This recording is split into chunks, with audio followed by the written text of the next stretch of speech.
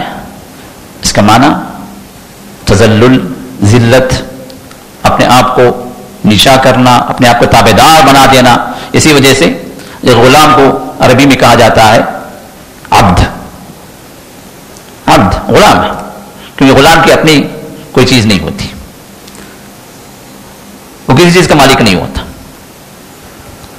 سب اس کا آقا وہی مالک ہے، ہر چیز کا، اس کے مال کا، اس کے وقت کا، اس کی طاقتوں کا، اس کی محنتوں کا، یہاں تک کہ اس کی جتنی بھی چیزیں ہیں اپنا مالک نہیں ہے، اس کا مالک وہ مالک۔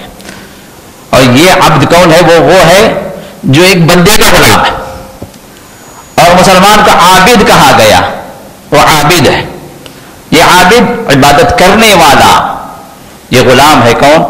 یہ اللہ کا غلام، اس کی اپنی کوئی چیز نہیں، اس لیے کہ اپنی کوئی چیز وہ لے کر نہیں آیا، وہ خود سے نہیں آیا، وہ بھیجا گیا، وہ بھیجا گیا، اور جس طرح بھیجا جاتا ہے اس طرح بلایا بھی جاتا ہے، نہ اس کے آنے میں اپنا اختیار ہے نہ اس کے جانے میں اس کا اختیار ہے۔ غور کریں اس بات پر، جب نہ آنا اس کے اختیار میں ہے اور جو چیزیں اپنے ساتھ لے آتا ہے نہ ان لے آنوں میں نہ اس کا اختیار ہے۔ کوئی آدمی جو ہے جب اس دنیا میں پہنچے یا اس دنیا میں پہنچتا ہے تو کیا وہ رب سے مانگ کر لاتا ہے کہ مجھے جو ہے یہ چیزیں چاہیے، مجھے اتنی دولت چاہیے، میرے نام کی اتنی بلڈنگیں چاہیے، میرے پاس بیک بینک اتنا ہونا چاہیے، میری یہ قوتیں چاہیے، میرے جسم کا یہ طاقت جسم کی ہونی چاہیے، یہ ہائٹ ہونا چاہیے، یا یہ رنگ ہونا چاہیے؟ کچھ نہیں، جو بھی دے وہ رب کی نعمتیں۔ تو آنا اور ساتھ میں لانا یہ اس کے اختیار میں نہیں ہے، اور پھر جب یہاں سے جانا ہے وہ بھی اس کے اختیار میں نہیں ہے، نہ جانے کی کوشش کرتا ہے۔ بیمار ہو جا رہے ہیں فوراً ہاسپٹل میں ایڈمٹ کرو، اچھے سے اچھا ہاسپٹل میں، کیوں؟ جانے سے رک جائے،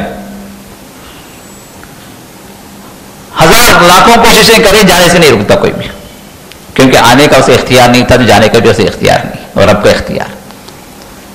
تو آنے اور جانے کے درمیان میں جو زندگی ہے، اب اللہ چاہتے ہیں کہ یہ زندگی جب میں نے آپ کو میرے اختیار سے بھیجا ہے، میرے اختیار سے میں بلاؤں گا، تو میں چاہتا ہوں کہ تم اپنے اختیار سے میرے غلام بن جاؤ۔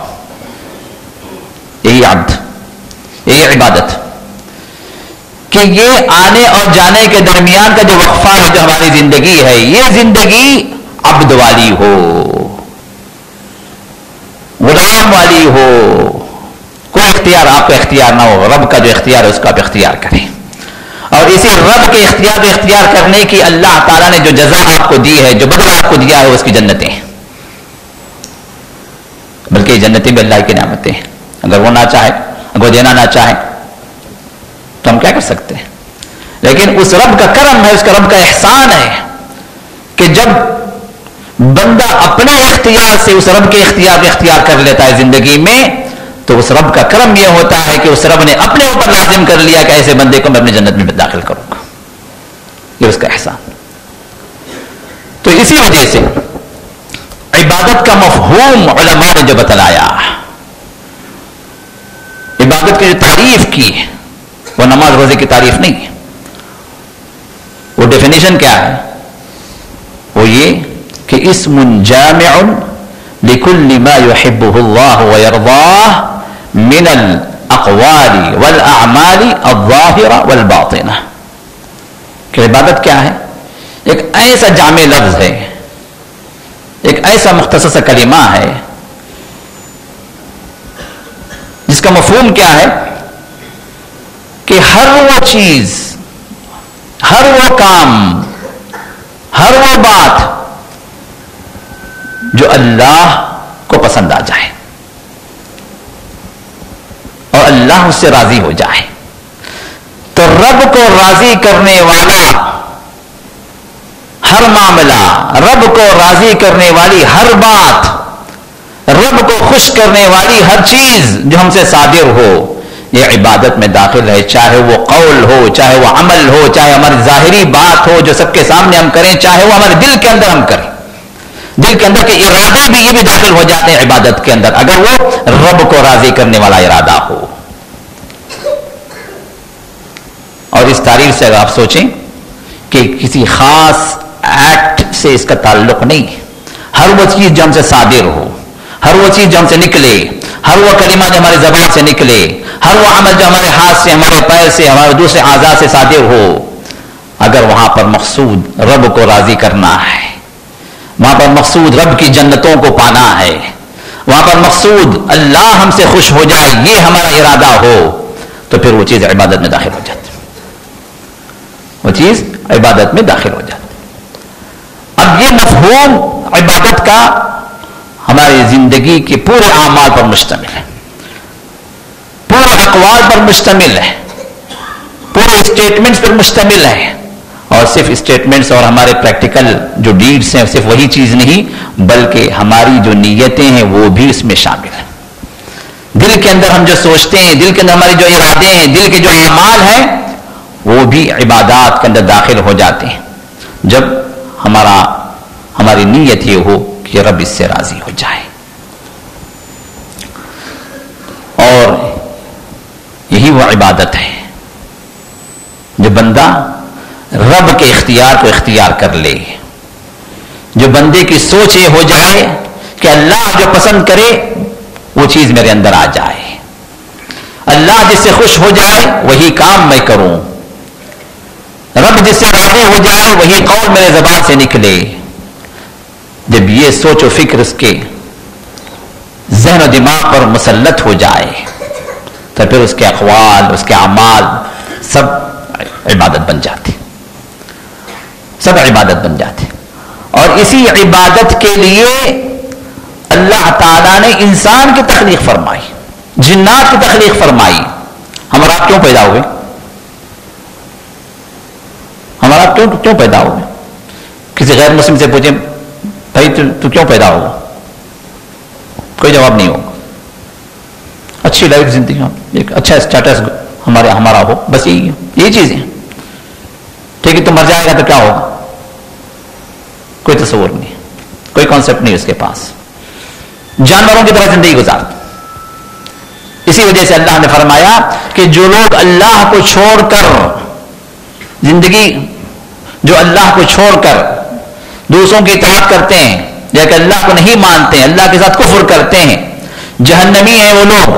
تو ایسے جہنمی لوگوں کی حیثیت کیا اللہ کے پاس؟ تو اللہ نے کیا فرمایا؟ وَلَقَدْ ذَرَأْنَا لِجَهَنَّمَ كَثِيرًا مِنَ الْجِنِّ وَالْإِنسِ لَهُمْ قُلُوبٌ لَا يَفْقَهُونَ بِهَا وَلَهُمْ أَعْيُنٌ لَا يُبْصِرُونَ بِهَا وَلَهُمْ آذَانٌ لَا يَسْمَعُونَ بِهَا أُولَئِكَ كَالْأَنْعَامِ بَلْ هُمْ أَضَلُّ أُولَئِكَ هُمُ الْغَافِلُونَ. ہم نے جہنم ہی کے لیے بہت سارے انسانوں کو، جناتوں کو پیدا کیا. اللہ اکبر، اللہ ہم سب کو بچائے. رب کیا فرماتا ہے؟ ہم نے جہنم میں داخل کرنے کے لیے، جہنم کا ایندھن بننے کے لیے، جہنم ہی میں ان کو جلانے کے لیے ہم نے پیدا کیا. کس کو؟ گنے چنے چند لوگوں کو نہیں. کثیر من الجن والانس، کثیر، کثیر کا جانتے ہیں اردو میں استعمال، کثیر تعداد میں.